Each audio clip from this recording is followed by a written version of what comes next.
इनको सबसे ज़्यादा पहचान मिली है, नकुल देख लेना। और बाकी एक जो उसमें गणेश शंकर विद्यार्थी के लिए उन्होंने आत्मसत्य जो लिखा है ये महत्वपूर्ण है। अब आ जाते हैं सोहनलाल द्विवेदी। इनका जन्म काल है 1906 ईस्वी, मृत्यु 1988।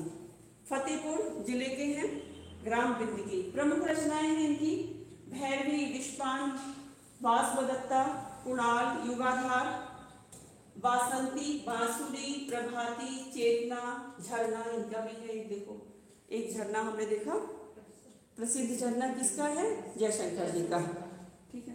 विपुल सेवाग्राम पूजन, ये थे सरल भाषा में, एकदम सरल भाषा में राष्ट्रीय चेतना का स्वर व्यक्त करने वाले कवि हैं, ये डॉक्टर नगेंद्र कहते हैं। इन्होंने अपने काव्य का लक्ष्य सदा उच्च आदर्शों की प्रतिष्ठा करते हुए मानवता का हित साधन करना ही रखा है। इसलिए उनके काव्य में महान पुरुषों और उदार भावों का ही अंतर सर्वत्र दृष्टिगोचर होता है। और इन्होंने बाल साहित्य भी सुंदर और पर्याप्त मात्रा में लिखा है। कोई कविता आपने बचपन में पढ़ी है इनकी?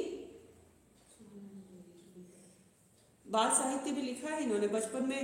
पहली जो प्रार्थना से कोई कविता शुरू होती थी ना, उठो लाल अब आंखें खोलो, सुना है?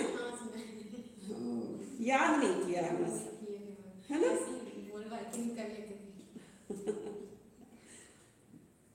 याद करना चाहिए बच्चे। अच्छा खैर, उठो लाल जो है ये हरिओत जी की है, इनकी भी कविता थी।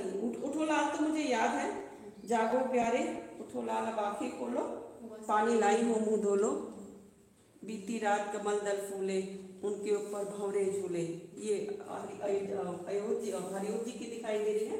और इनके भी इन्होंने बच्चों के लिए बहुत सारी कविताएं लिखी है। गांधीवादी विचारधारा में आस्था रखने के कारण इनकी रचनाओं में अहिंसा, प्रेम, शांति, समता आदि तत्व देखने को मिलते हैं। गांधी जी से कितने लोग प्रभावित थे, सोच के देखो, है ना? भवानी प्रसाद मिश्र जो आधुनिक काल में पढ़ोगे उनका नाम भी आता है, प्रयोगवादी उसमें है कवि। चलो आगे बढ़ते हैं। अब इनको थोड़ा थोड़ा सा देख लेते हैं। जगन्नाथ प्रसाद मिलिंद हो गए, इनकी बलिपथ के गीत है। केदारनाथ मिश्र प्रभात हो गए, देवकी नंदन विभव हो गए, महेश चंद्र प्रसाद हो गए। बहुत कुछ इनका ज्यादा प्रसिद्ध नहीं है, फेमस नहीं है। अब आ जाता है तीसरी धारा। एक धारा हमने देखी हालावाद और उसी के मासलवाद, और एक धारा हमने राष्ट्रीय चेतना की देखी। अब है समष्टि चेतना। समष्टि चेतना मतलब पूरा समस्त विश्व को जो जागृत करे। छायावाद का एक ऐसा काव्य है जिसमें सौंदर्यानुभूति, प्रणय वेदना, रहस्यानुभूति और राष्ट्रीय भावों की अभिव्यक्ति आदि सभी एक जगह सामंजस्य कर दिया जाता है। उसे समष्टि चेतना प्रधान काव्य कहा जाता है। मतलब सारी चेतनाओं को एक जगह समाहित कर दिया। इनके प्रमुख कवि माने जाते हैं जानकी वल्लभ शास्त्री, विद्यावती, कोकिल, हरिकृष्ण प्रेमी, उपेंद्र नाथ अष्ट, सुमित्रा कुमारी सिन्हा, तारा पांडे और डॉक्टर रामकुमार वर्मा। तो आप किस किस का नाम जानते हो? उपेंद्र नाथ अष्ट को जानते हो? विद्यापति, कोकिल, ये विद्यापति नहीं है, विद्यावती है। हाँ ये जानते होंगे। रामकुमार वर्मा को भी जानते हो, हरिकृष्ण प्रेमी का भी नाम आता है। चलो देख लेते हैं कुछ प्रमुख लोगों को। जानकी वल्लभ शास्त्री महत्वपूर्ण है ये। इनकी प्रमुख रचनाएं हैं रूप अरूप, तीर तरंग, क्षिप्रा, अवंतिका, शकुंतला, पार्वती, मेघगीत। एक एक नाम की कितनी सारी रचनाएं पाई जाती हैं। ये मूलतः गीतकार है। रचनाओं में आस्था, प्रणयानुभूति, रहस्य आदि की अभिव्यक्ति कोमल और मधुर स्वरों में हुई है। विद्यावती, कोकिल इनका है। अंकुरिता, माँ, सुहागिन, आरती, पुनर्मिलन।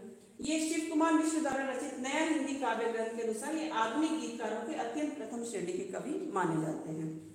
हरिकृष्ण प्रेमी का नाम सुना होगा आपने जरूर। इनकी प्रमुख रचनाएं हैं अग्निगान, अनंत के पथ पर, वंदना के बोल, आंखों में। और ये इनकी शैली जो ओजपूर्ण और माधुर्यपूर्ण है। उपेंद्र नाथ अष्ट को हम अभी तक हमने अंजू दीदी के बारे में जाना था, अब एक कवि के रूप में देख लो। प्रातः दीप, अजगर और चांदनी, उर्मिया, दीप जलेगा, बरगद की बेली। इनकी पहली कविता थी विदा, 1917 में। ये सुमित्रा कुमारी सिन्हा, तारा पांडे, रामकुमार वर्मा को देखो। ये 1905 से 1990 इनका वो रहा, जीवन काल रहा। सागर मध्य प्रदेश में हुए थे। रूपराशि, निशीथ, चित्ररेखा, चंद्र किरण, आकाश गंगा, अंजलि और एकलव्य, ये महत्वपूर्ण है इनका काव्य, 1958 में है। ये छायावाद की लघुत्रयी में शामिल किए जाते हैं, देखा था हमने। हिंदी साहित्य का आलोचनात्मक इतिहास इन्हीं का है, आलोचनात्मक इनका है, और वैज्ञानिक किसका है? गणपति चंद्र जी का है। हिंदी में कवि, आलोचक और एकांकीकार के रूप में जाने जाते हैं, और एकांकी को अपनी साधना से नवजीवन प्रदान करने वाले डॉक्टर वर्मा को हिंदी एकांकी का जनक भी कहा जाता है। एकांकी इनके बहुत प्रसिद्ध हुए, एकांकी में इन्होंने बहुत नाम कमाया, मतलब कि कवि के रूप में ज्यादा, ये जितने भी आपने पढ़ा है कवि के रूप में ज्यादा प्रसिद्ध नहीं हुए हैं। लक्ष्मी नारायण मिश्र, ये भी नाटककार के रूप में ज्यादा जाने जाते हैं। जनार्दन, और एक है जनार्दन प्रसाद झा द्विज हैं, एक ये है रामदरस मिश्र, ये अभी जीवित हैं, रामदरस मिश्र, हाँ इनका पता करो, ये अभी जीवित हैं। हम लोग ने जो गॉड कवि उनके बारे में नोट्स ज़्यादा नहीं कर रहे। किसके बारे में? जो अन्य कवि थे, अन्य, हाँ जाने दो, उनका कोई दिक्कत नहीं है, 2-3 का कर रही है।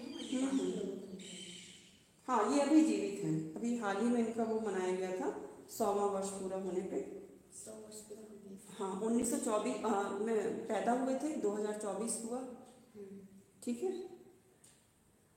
बैरंग बेनाम चिट्ठियां पक गई है धूप, एक दिन एक नदी बन गया, बाजार को निकले हैं लोग, मेरे प्रिय गीत कंधे पर सूरज, शैलेश वैदिक, बस इनको पढ़ लो एक बार, कोई देख वो नहीं है। देवराज एक नए कवि माने जाते हैं, हाँ। आहत आत्मा है इला और अमिता, रामानंद तिवारी है। नरेंद्र शर्मा को याद रखना, द्रौपदी का मेन काव्य है। अब ये हो गया छायावाद युग का अंत, हाँ नरेंद्र वर्मा जी का है ये। अब हो गया छायावाद का अंत। अब इसके आगे जो धारा वो वाद आया है, युग आया है, कह सकते हो प्रगतिवाद, ठीक है, याद रहेगा। हाँ ये शुरू हुआ है 36 से 43 तक, बहुत कम समय में था, सबसे कम समय में कोई अगर युग चला है तो प्रगतिवाद है, और ये मार्क्सवाद से प्रभावित माना जाता है। हाँ अभी तक क्या था, इसमें कल्पना की भी प्रचुरता थी छायावाद में। इसमें क्या देखेंगे हम, इसमें दिखाई देगी जो सच्चाई है, जो जीवन जैसा चल रहा है ना। ये कल्पना तो बहुत अच्छी भी होती है, लेकिन जो वास्तविकता है वो वैसी नहीं होती, वो कल्पना से अलग होती है। तो मार्क्सवाद का वही जो हमने बताया, एक शोषित वर्ग है और एक शोषण करने वाला है, दो वर्गों के बीच का संघर्ष दिखाया गया है। और ये जो कविता है प्रगतिवादी अपने नाम के अनुरूप पाई जाती है। राजनीति के क्षेत्र में जो विचारधारा साम्यवाद या मार्क्सवाद के नाम से जानी जाती है, साहित्य में वही विचारधारा प्रगतिवाद के नाम से जानी जाती है। वो कौन सा वाद है? कौन सा? अभी जो निकला था, अभी जो हमने पढ़ा, छायावाद था। छायावाद के साथ साथ 3 धाराएं और चली थी, एक हालावाद और एक राष्ट्रीय चेतना, एक समष्टि चेतना, 3 धाराएं इसके साथ साथ चली थी, उनका भी हमने परिचय ले लिया।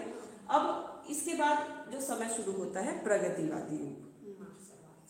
ये जो राजनीति में जो कहते हैं ना कि साम्यवाद होना चाहिए, एक समानता का भाव, मार्क्सवाद होना चाहिए, वही मार्क्सवाद तो एक अलग ही विचारधारा, आपको पता ही है कि मार्क्सवाद का उदय कहाँ से हुआ था, भारत में इसकी कैसे यहाँ तक पहुँची, इसी को धारा को यहाँ पे प्रगतिवाद साहित्य के क्षेत्र में कहा जाता है। हाँ कार्ल मार्क्स इसके प्रवर्तक। तो मार्क्सवाद के प्रवर्तक कार्ल मार्क्स को ही प्रगतिवाद का आदि प्रवर्तक माना जाता है। परंतु हिंदी प्रगतिवादी काव्य धारा के प्रतिनिधि कवि नागार्जुन माने जाते हैं। इनके प्रतिनिधि कौन हैं? नागार्जुन, वही जो बिहार से हैं, वैद्यनाथ मिश्र, इनका असली नाम है वैद्यनाथ मिश्र। नगेंद्र जी के अनुसार प्रगतिवादी काव्य की संज्ञा उस काव्य को दी गई जो छायावाद के समाप्ति काल में 1935 ईस्वी के आसपास से सामाजिक चेतना को लेकर निर्मित होना आरंभ हुआ। सामाजिक चेतना पाई जाती है। नंद दुलारी वाजपेयी जी के अनुसार प्रगतिवाद उपयोगितावाद का ही दूसरा नाम माना जाता है। सामान्यतः कहा जाता है कि मजदूर वर्ग, दलित वर्ग, कृषक वर्ग को ध्यान में रखकर जो साहित्य हिंदी में रचा गया उसे प्रगतिवादी साहित्य कहा गया। कुकुर मुत्ता इसका एक उदाहरण है। कुछ इतिहासकार इसे सामाजिक यथार्थवाद के नाम से भी पुकारते हैं। 1938 में पंत जी की एक पत्रिका थी रूपाव, ये पत्र मुख्यतः प्रगतिशील विचारधारा का पत्र माना जाता है। रूपाभ भा है। बच्चन जी के अनुसार प्रारंभ में इस काव्य को प्रगतिशील काव्य कहा जाता था। इसके लिए प्रगतिवाद शब्द का प्रयोग, ये भी पूछा जाता है प्रश्न कि प्रगतिवाद शब्द का प्रयोग सर्वप्रथम किसने किया। तो सबसे पहले 1942 में मुक्तिबोध ने अपने लेख प्रगतिवाद एक दृष्टि में किया था। मुक्तिबोध जी ने एक लेख लिखा था 1942 में। क्या था उस लेख का टाइटल था, शीर्षक था प्रगतिवाद एक दृष्टि। तो इसमें मुक्तिबोध ने अपने लेख में इसे सैनिक रूप का उल्लेख किया है। सैनिक जैसे लड़ते हैं। प्रगतिवाद आंदोलन का संक्षिप्त इतिहास देखेंगे तो अंतरराष्ट्रीय स्तर पर सर्वप्रथम हेनरी बारबूज के प्रयासों से 1935 में फ्रांस की राजधानी पेरिस में संसार के प्रगतिशील लेखकों को संगठित करने का प्रयास शुरू हुआ। अब ये पीछे की कहानी आपको बता रहे हैं कि सबसे पहले अंतरराष्ट्रीय स्तर की बात हो रही है। हेनरी बारबूज, याद रखना, हेनरी बारबूज, इन्होंने प्रयास किया और 1935 में क्या हुआ, फ्रांस की जो राजधानी है पेरिस, उसमें विश्व भर के संसार के प्रगतिशील लेखकों का एक संगठित करने का प्रयास हुआ कि पूरे संसार में जितने भी प्रगतिशील लेखक हैं उनको एक जगह एकत्रित किया जाए। अब इन प्रयासों से क्या हुआ, सर्वप्रथम 1935 में ही पेरिस में अंग्रेजी साहित्य के प्रसिद्ध कथाकार और विचारक E.M.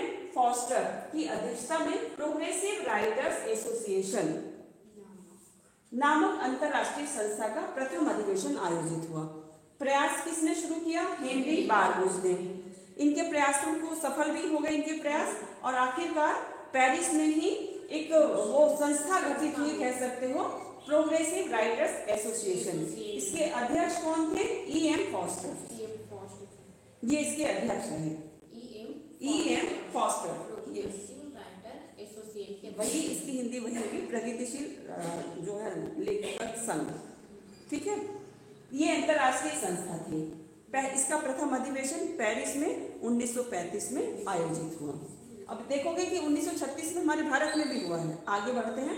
इसका अनुकरण करते हुए लंदन स्थित भारतीय विचारकों में से, लंदन में थे उस समय ये विचारक हमारे रहते थे, मुल्कराज आनंद, अंग्रेजी साहित्य के बहुत अच्छे राइटर माने जाते हैं, भारतीय, मुल्कराज आनंद का नाम आपने सुना होगा, सज्जाद जहीर, और इनके द्वारा लंदन में 1935 में ही भारतीय प्रगतिशील लेखक संघ नामक संस्था की स्थापना की गई।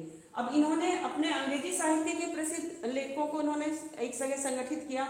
तो इनको देखकर हमारे भारत के विचारक वहाँ थे मुल्कराज आनंद जी और सज्जाद जहीर जी। इन्होंने भारतीय लेखकों को इकट्ठा करने का विचार किया और भारतीय प्रगतिशील लेखक संघ की स्थापना 1935 में ही की। ठीक है, कहाँ पे, लंदन में। वो तो पेरिस के हो गए। जब अंग्रेजी साहित्य के सारे राइटर्स इकट्ठे हुए तो भारतीय साहित्य के भी होने चाहिए। तो भारतीय प्रगतिशील लेखक संघ की स्थापना 1935 में लंदन में हुई। किसके सहयोग से, मुल्कराज आनंद और सज्जाद जहीर। आपने ये संस्था का नाम सुना होगा, लेकिन इतना गहराई से मुझे लगता है कोई नहीं जानता होगा। ऑनलाइन वाले बच्चे भी ध्यान दें कि प्रगतिशील लेखक संघ जिसकी आप बात करते हो कि प्रेमचंद जी ने पहला भाषण दिया था, याद आया, उसी साल की मृत्यु भी हुई थी। तो ये जो संस्था थी, सबसे पहले इसका वो कहाँ पे इसका गठन किया गया, लंदन में, भारतीय प्रगतिशील लेखक संघ के नाम से। इसका प्रथम अधिवेशन 1936 में, अभी जो मैं आपको बता रही थी वो यहाँ पे देखो दे दिया गया है, मुंशी प्रेमचंद की अध्यक्षता में लखनऊ में आयोजित हुआ। ठीक है, यहाँ पे स्थापना हो गई, गठन हो गया। अब इसका अधिवेशन कब हुआ, 1936 में लखनऊ में। अध्यक्ष कौन थे, मुंशी प्रेमचंद जी। सब बातें समझ में आ रही हैं। 3 अलग अलग घटनाएं हैं। सबसे पहले हेनरी बारबूज के प्रयासों से 1935 में फ्रांस के पेरिस में, राजधानी पेरिस में, संसार के प्रगतिशील लेखकों को इकट्ठा करने का विचार आया। ठीक है, और इनके प्रयासों से 1935 में ही अंग्रेजी साहित्य, याद रखना, अंग्रेजी साहित्य के प्रसिद्ध कथाकार विचारक जो हैं, किसकी अध्यक्षता, E.M. फॉस्टर की अध्यक्षता में वहां पे इकट्ठे हुए और प्रोग्रेसिव राइटर्स एसोसिएशन नामक संस्था का गठन हुआ। अब इससे प्रेरणा लेकर लंदन स्थित भारतीय विचारकों में मुल्कराज आनंद और सज्जाद जहीर ने एक अपने भारतीय लेखकों के को लेकर एक संस्था का गठन किया, भारतीय प्रगतिशील लेखक संघ। ये संस्था की स्थापना की कब? 1935 में ही, सन वही चला आ रहा है। अब गठन हो गया संस्था का। इसका अधिवेशन कहाँ हुआ? अधिवेशन हुआ 1936 में लखनऊ में, भारत में उत्तर प्रदेश की राजधानी लखनऊ में इसका प्रथम अधिवेशन हुआ, जिसके अध्यक्ष थे मुंशी प्रेमचंद जी।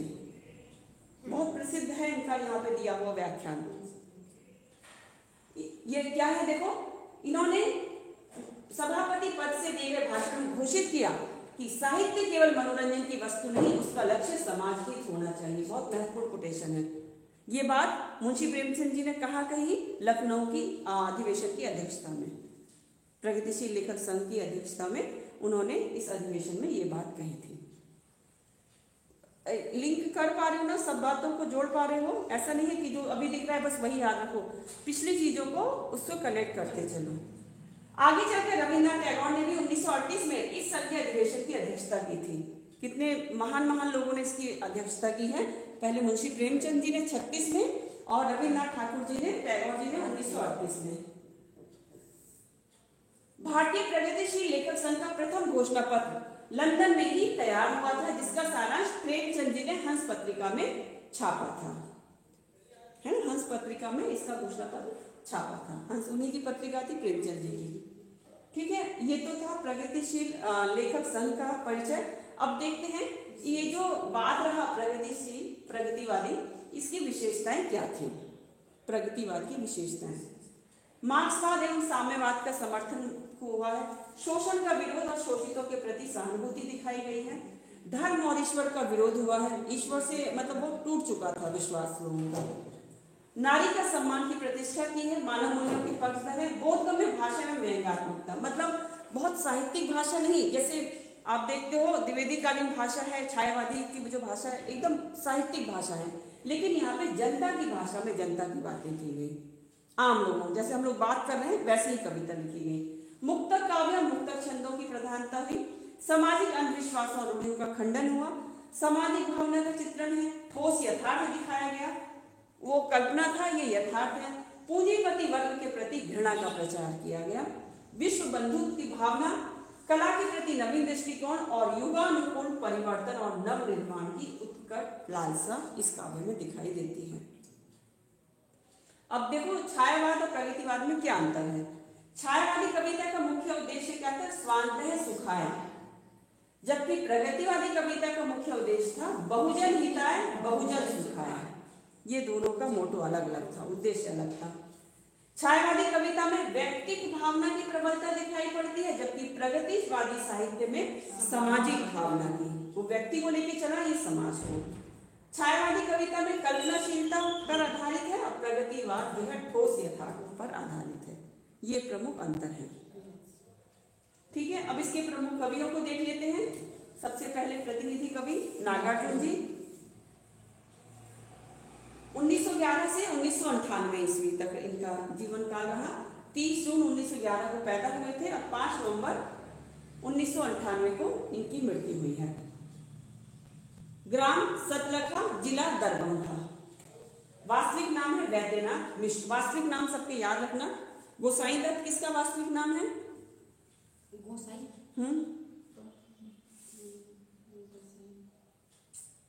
पंत, सुमित्रानंद पंत का। 1936 ईस्वी में श्रीलंका में बौद्ध धर्म की दीक्षा। इन्होंने भी देखो, जैसे हम राहुल सांकृत्यायन जी को देखते हैं, उनका नाम क्या था? राहुल सांकृत्यायन जी का राहुल नाम तो उन्होंने बौद्ध धर्म में दीक्षा लेने के बाद रखा ना।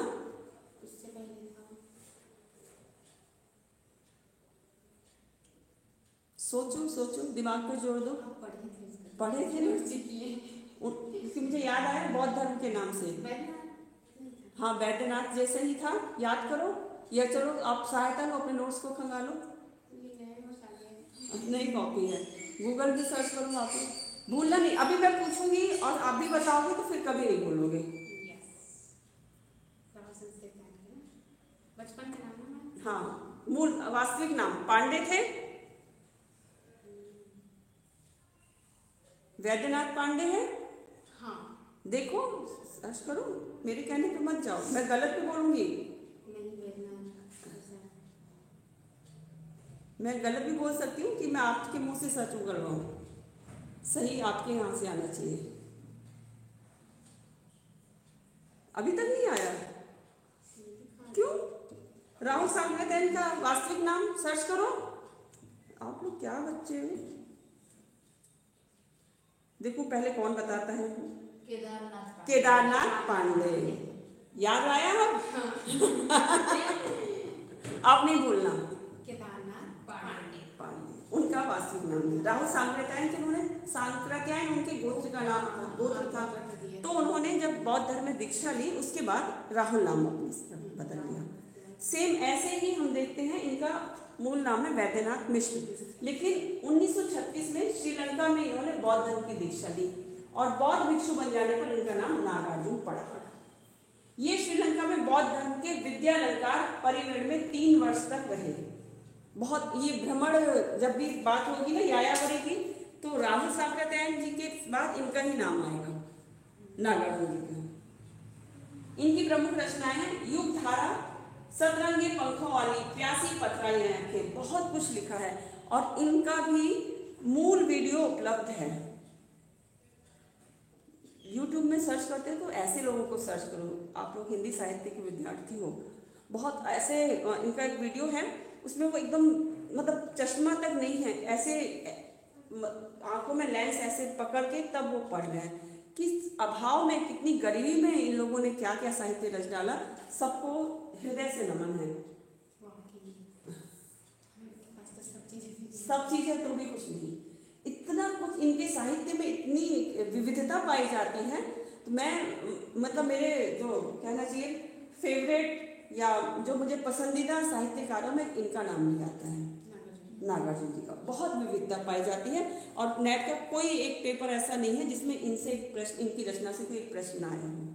बादल को घिरते देखा है, इन्हीं की है। चलो देखते हैं। तालाब की मछलियां तुमने कहा था, खिचड़ी विप्लव देखा हमने। देखो भस्मांको ये खंड काव्य है। ऐसे भी हम क्या, ऐसे भी तुम क्या। एक है हजार हजार बाहों वाली, सतरंगे पंखों वाली, हजार हजार बाहों वाली, अलग ही नाम है उनके।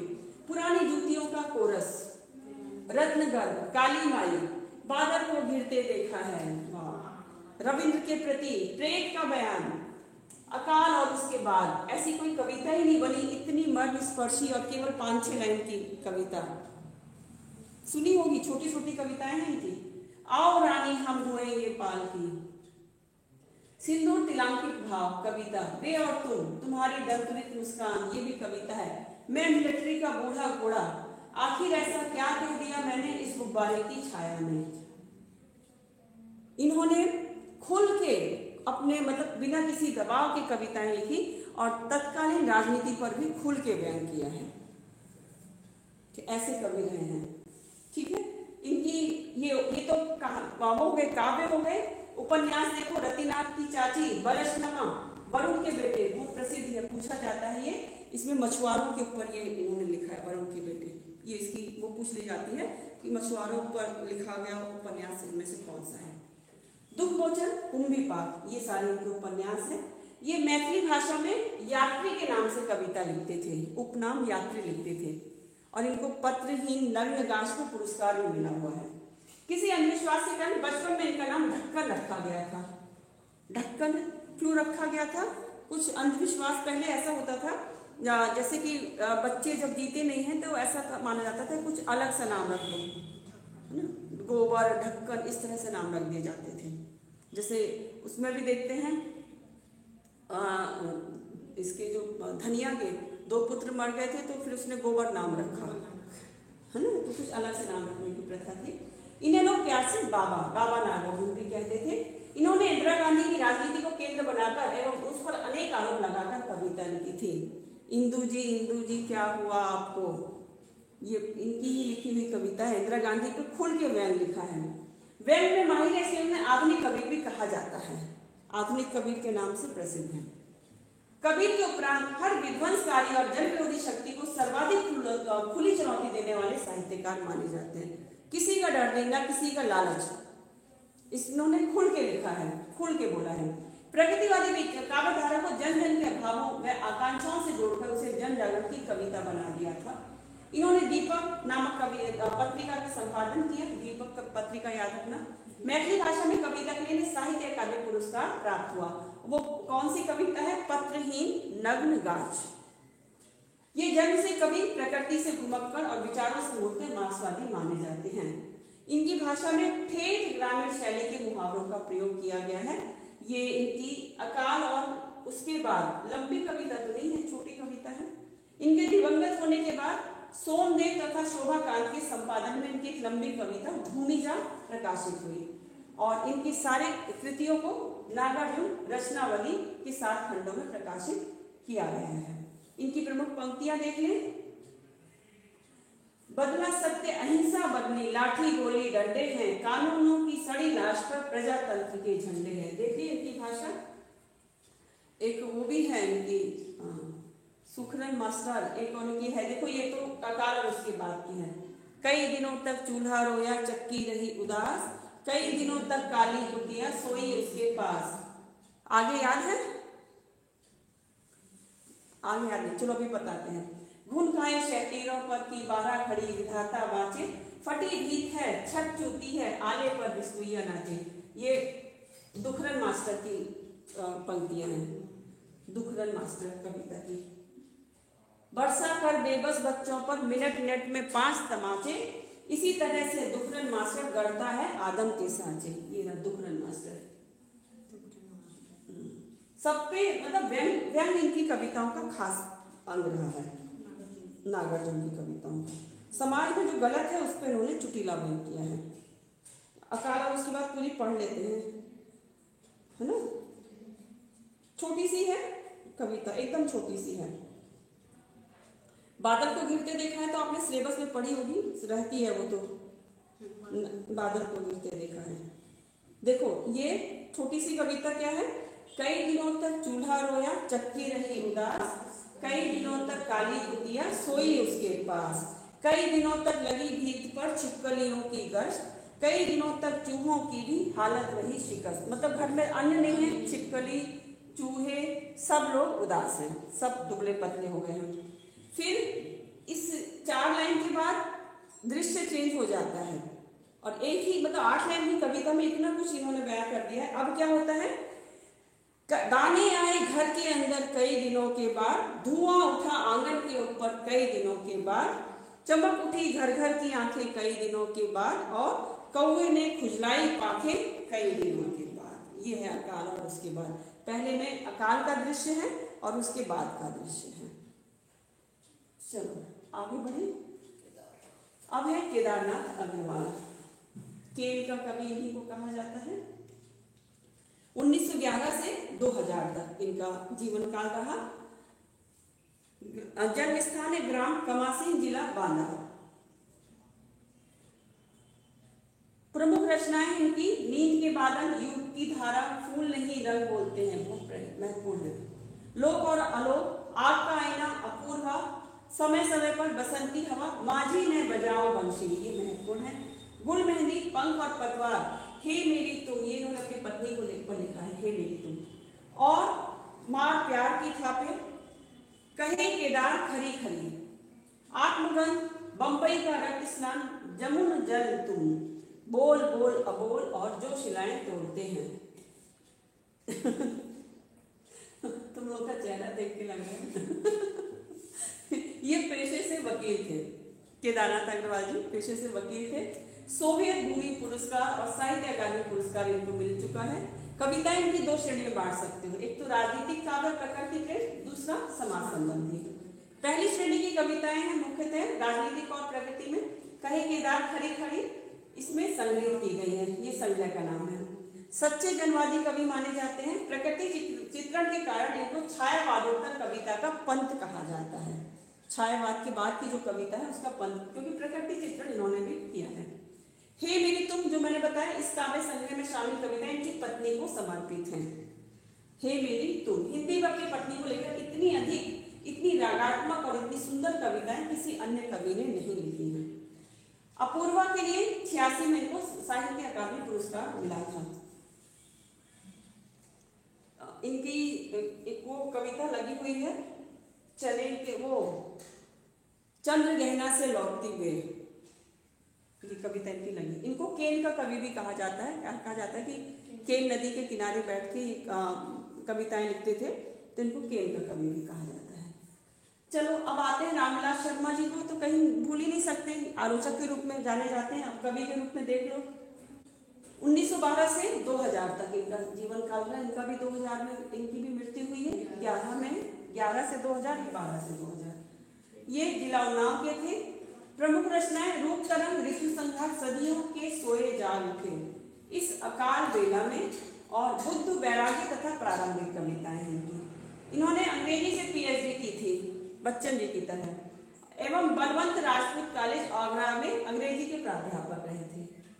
आप अज्ञे द्वारा संपादित तार सप्तक के मतलब प्रथम तार सप्तक जो आया था उसमें कवियों में शामिल किए जाते हैं। तार सप्तक के कवियों को भी रट्टा मानना है आपको।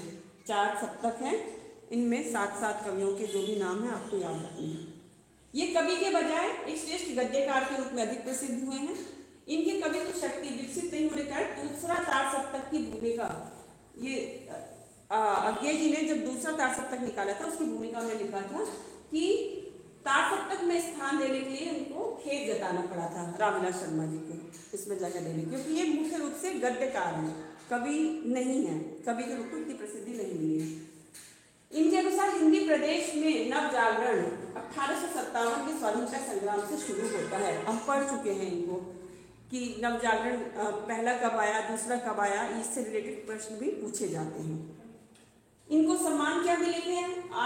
साहित्य अकादमी पुरस्कार मिल चुका है, शलाका सम्मान, भारत भारती पुरस्कार, व्यास पुरस्कार। इनकी बहुत प्रसिद्ध पुस्तक है निराला की साहित्य साधना, ये जीवनी परक पुस्तक है। इसके लिए 1970 में साहित्य अकादमी मिला है इनको। निराला की साहित्य साधना, निराला के ऊपर इन्होंने पुस्तक लिखी है। श्री मंगल सिंह सुमन, आज इसको समाप्त कर देंगे। इनका 1915 से 2002 ईस्वी तक रहा जीवन काल। श्री मंगल सिंह सुमन। प्रमुख रचनाएं हैं हिलोल, जीवन के गान, प्रलय सृजन, पर आंखें नहीं भरी, विंध्य हिमालय, एशिया जाग था, मिट्टी की बारात, वाणी की व्यथा, विश्वास बढ़ता ही गया। इसमें ये जो मिट्टी की बारात है इसमें सन 61 से 70 तक की रचनाएं हैं। इसी संग्रह में एक काव्य रूपक है मिट्टी की बारात, उसी के नाम पर इस संग्रह का नामकरण किया गया है। इसमें संसार का दूसरा बड़ा शोकगीत भी कहा जाता है। मिट्टी की बारात श्री मंगल सिंह सुमन का काव्य संग्रह है और इसको दूसरा बड़ा शोकगीत कहा जाता है। इनके काव्य में भाव विचार शिल्प का सुंदर समन्वय है। हिलोल ये बहुत प्रसिद्ध है इनकी ये रचना हिलोल। इसमें प्रणयानुभूति के चित्र हैं। जीवन के गान में रोमानिक प्रवृत्ति परिलक्षित है।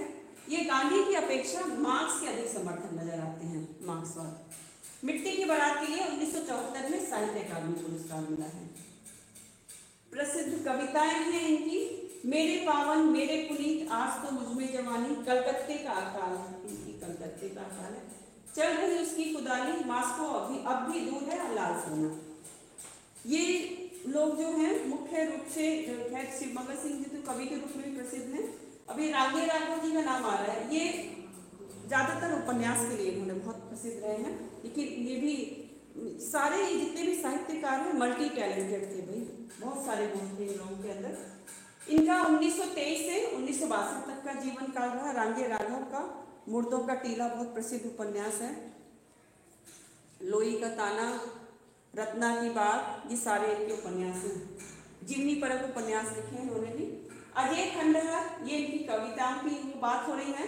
पिघलते पत्थर, रात के दीपक, मेधावी और पांचाली, ये कविता है राघे राघव जी की।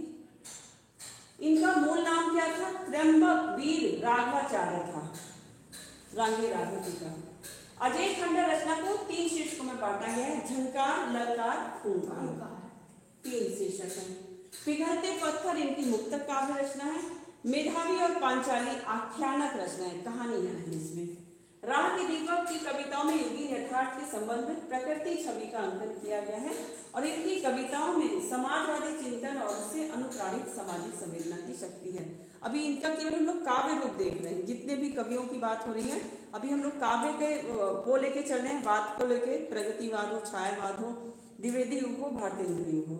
आगे आपको इनके गद्य भी दिखाई देगा। त्रिलोचन शास्त्री का नाम आ जाता है 1917 से 2007। इनकी धरती दिगंत काव्य अर्थबोध मैं उस जनपद का कवि हूँ, ये प्रसिद्ध है। ताप के तापे हुए दिन, अर्धान, गुलाब और बुलबुल, अमोला मेरा घर, देश काल, फूल नाम है एक, सबका अपना अपना आकाश, ये सारी इनकी काव्य रचनाएं हैं। त्रिलोचन को हिंदी में सोनेट एक छंद है। अंग्रेजी की कविताओं में सोनेट लिखा जाता है। इन्होंने हिंदी में इसको स्थापित करने वाले कवि के रूप में जाने जाते हैं। जैसे दोहा, सोठा हमारी हिंदी के छंद है, ऐसे ही सोनेट इंग्लिश का एक छंद है, उसको हिंदी में स्थापित किया इन्होंने। ये जीवन में नहीं मंद लय के कवि हैं। इनका मूल नाम वासुदेव सिंह था। त्रिलोचन शास्त्री का मूल नाम है वासुदेव सिंह। ताप के तापे हुए दिन के लिए इनको साहित्य अकादमी 1981 में मिला है और हिंदी के अनेक शब्दकोशों के निर्माण में इन्होंने महत्वपूर्ण योगदान दिया है। रामेश्वर करुण, इनको आपने सुना नहीं होगा ज्यादा, करुण सत्सई है। प्रगतिशील लेखक संघ की स्थापना से पूर्व प्रकाशित हो चुकी थी। ये इनकी पंक्तियां हैं। करी श्रम 30 दिन, मरक भरत ने भूखो पेट, कहाँ कहाँ ते लाइए पटवारी तब भेंट। वही है, प्रगतिशीलता पाई जाती है इनकी काव्य में भी। सुनियत कुकर आपके दूध जलेबी खाई, हम सब कृषक मजदूर हा कुकरम सब नहीं। समझ में आ रही, हम सब कृषक जो है, कृषक और मजदूर कुत्ते के समान गिने हैं। गणपति चंद्रगुप्त कालक्रम के अनुसार पर रामेश्वर करुण को प्रगतिवाद का पहला कवि और उनकी रचना करुण सत्सई को प्रगतिवाद की प्रथम रचना मानते हैं। करुण सत्सई से है ना ये सारे, मतलब 7 दोहों की 7 उसकी रचना, 700 दोहों की रचना। चलिए, चिंगारी और कंसा, बाकी ये सब ऐसे ही बहुत ज्यादा प्रसिद्ध नहीं है। सुदर्शन, ये प्रगतिवादी अन्य कवि देखते हैं। पद्म सिंह शर्मा, कमलेश, शैलकर सैलेर, मलखान सिंह सिसोदिया, चंद्रदेव शर्मा। चलो और कोई ज्यादा महत्वपूर्ण नहीं है। गणपति चंद्र भंडारी, हरिनारायण विद्रोही, मेघराज मुकुल, कुंज बिहारी पांडे। खैर इतने महत्वपूर्ण नहीं, जो महत्वपूर्ण थे वो आपको पढ़ा देगा। अब कल जो चलेगा हमारा प्रयोगवाद 43 से 53 तक, बस इसके बाद प्रयोगवाद के बाद हमारी नई कविता आ जाएगी। ये काव्य तो खत्म होने वाला है, 4 तक देखा देंगे आपको। प्रयोगवाद के बाद ये देखो नकेलवाद आ जाएगा, एक जिसको प्रपद्यवाद कहा जाता है। फिर आ जाएगा नई कविता का समय आएगा। ये प्रयोगवाद चलने दो, मुक्ति बोध हो गए, सब प्रयोगवादी कवि हैं।